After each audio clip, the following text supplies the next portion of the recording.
Hello and welcome back. अभी बहुत सारी चीजें, बहुत सारी बातें चल रही हैं। जियोपॉलिटिक्स में बहुत सारे चेंजेस हो रहे हैं। बट इसमें से एक इम्पॉर्टेंट बात जो हमारे लिए इम्पॉर्टेंट बन जाती है कि हमारे जो प्राइम मिनिस्टर हैं, उन्होंने यूएई में अपनी एक विजिट करी और कुछ मेजर अग्रीमेंट साइन हुए हैं। और अग्रीमेंट्स अगर हम देखें तो defence, gas and LPG supply, strategic oil reserve, infrastructure investments. और इसमें आप देखें कि यूएई ने अनाउंस कर दिया है अराउंड $5 बिलियन का इन्वेस्टमेंट इंडिया के अंदर। तो ये बेसिकली सिर्फ एक क्रूड ऑयल रिलेटेड नहीं, बट एक स्ट्रैटेजिक पार्टनरशिप होती हुई दिखी है यूएई और इंडिया के बीच में, जहां तक डिफेंस, एनर्जी और ग्लोबल पॉलिटिक्स इंपॉर्टेंट है।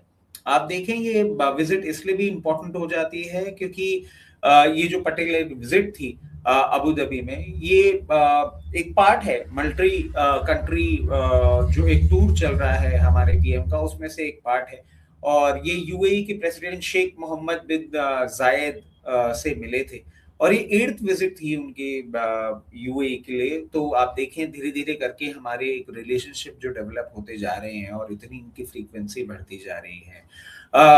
इंडिया यूएई रिलेशनशिप्स जो हैं वो बहुत ड्रामेटिकली चेंज हो रहे हैं।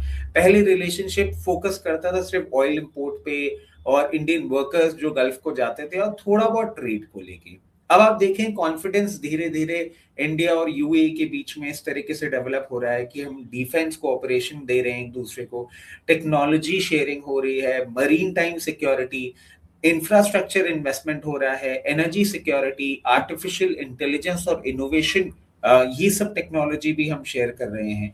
आप देखिए इंपॉर्टेंट ये इसलिए बन जाता है कि ग्लोबल टेंशन जो हो रही है वेस्ट एशिया में वो धीरे धीरे बढ़ रही है। ऑयल प्राइस अनस्टेबल हो रही है। स्टेट ऑफ हॉर्मस के हम देखें तो वो भी एक स्ट्रैटेजिकली क्रिटिकल बनता जा रहा है। और इंडिया को अब एक ट्रस्टेड पार्टनर चाहिए गल्फ रीजन में, जो हमारे एलपीजी, जो हमारे गैस और क्रूड के सप्लाई को थोड़ा कंसिस्टेंट रखे। और अब देखें आप क्या क्या पैक्ट साइन हुए हैं उनके बारे में हम बात कर लेते हैं। जॉइंट मिलिट्री ट्रेनिंग होगी, marine time security, cyber defence, defence technology, intelligence and information exchange, और सिक्योर कम्युनिकेशन सिस्टम भी स्टैब्लिश होने वाला है दोनों कंट्रीज के बीच में। सिक्योरिटी इंडियन ओशन को लेके भी एक बहुत इंपॉर्टेंट रोल प्ले है जो यूएई और इंडिया के बीच में हो रहा है। यूएई आप देखें हमारे मेजर ग्लोबल शिपिंग रूट्स में से एक पार्ट है।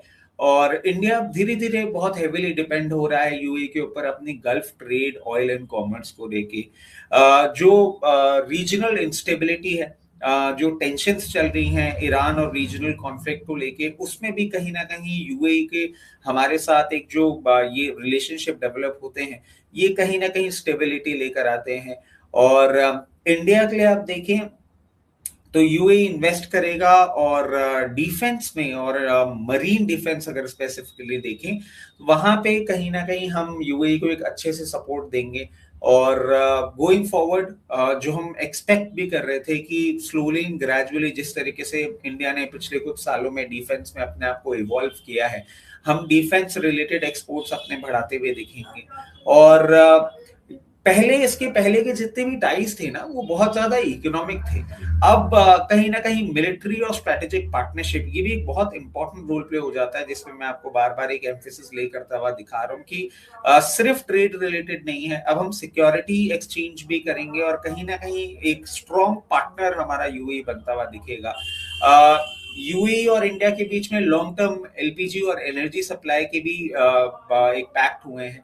और ये क्यों इंपॉर्टेंट हो जाता है क्योंकि आज भी हम मोर देन 85% क्रूड जो है वो इंपोर्ट करते हैं। और जो हमारी क्वांटिटी ऑफ एलपीजी है जो होम और इंडस्ट्रियल यूजेस में है, वो भी कहीं ना कहीं हमें इंपोर्ट ही करनी पड़ती है। तो अब हमारा जो फ्यूल सप्लाई है वो कहीं ना कहीं एक सर्टन होता हुआ दिखेगा, कहीं ना कहीं एक प्रॉपर तरीके से कंसिस्टेंटली बनता हुआ दिखेगा। और ये जो सडन हम स्पाइक्स देखते थे क्रूड ऑयल पे, इस पे भी एक लगाम बनती हुई दिखेगी, क्योंकि हाल ही के टाइम पे आपको पता होगा कि ओपेक से बाहर, ओपेक और ओपेक प्लस से बाहर आ चुका है यूएई। अब वो अपना प्राइस डिसीजन खुद अपने हिसाब से ले पाएंगे। और इसके साथ-साथ आप देखें कि जो हम बात कर रहे थे कि यूएई ने एक कमिटमेंट किया है $5 बिलियन के इन्वेस्टमेंट्स का। उससे हमारा infrastructure, financial institution, banking, energy और लॉजिस्टिक्स, इसमें एक और इम्पोर्टेंट है गुजरात शिप रिपेयर क्लस्टर। ये एग्रीमेंट साइन हुआ है शिप रिपेयर और मैरीटाइम इंफ्रास्ट्रक्चर का एक हब बनाने जा रहे हैं गुजरात में। तो कहीं ना कहीं ये कुछ कुछ इंपॉर्टेंट स्ट्रेटेजिक रोल्स हैं जो हमने देखे होते हुए आपको दिखें। इसके साथ साथ जैसा कि हम बता रहे हैं, it's not only related to oil but trade, confidence, defence और टेक्नोलॉजी शेयरिंग। तो ये कुछ कुछ चीजें हैं जो हमारे लिए आने वाले टाइम में एक बहुत इंपॉर्टेंट सिग्निफिकेंस रखती हैं। और इस डील को हम खाली एक सिर्फ ऑयल वाली डील नहीं, बट हाँ आगे डीपन टाइज होती हुई डील बनती हुई दिख रही है। तो this was all that we had to share today. जैसे जैसे हमें और डील्स के बारे में पता लगेगा हमारे पीएम केस टूर में, आपको जरूर अपडेट करेंगे। अगर आपको ये वीडियो पसंद आया हो तो लाइक बटन हिट करिएगा। अगर आपको ऐसा लगता है कि इंफॉर्मेशन आपको आगे किसी के साथ शेयर करनी चाहिए, डेफिनेटली करिएगा। Thank you, bye bye.